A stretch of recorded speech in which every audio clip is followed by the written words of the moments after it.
มีปลาสีทองให้เบิ่งพี่น้องปลาในทองปลาในทองปลาในสีทองนะครับ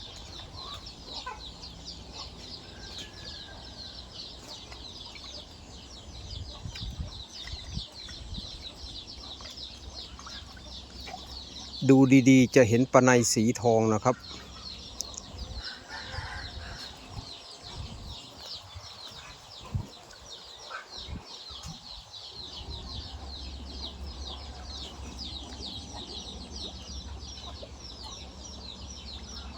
ปลาในสีทอง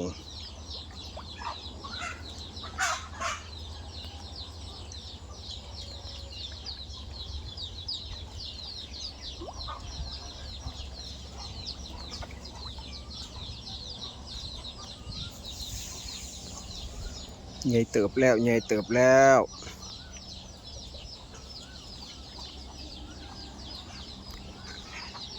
ใหญ่เติบแล้ว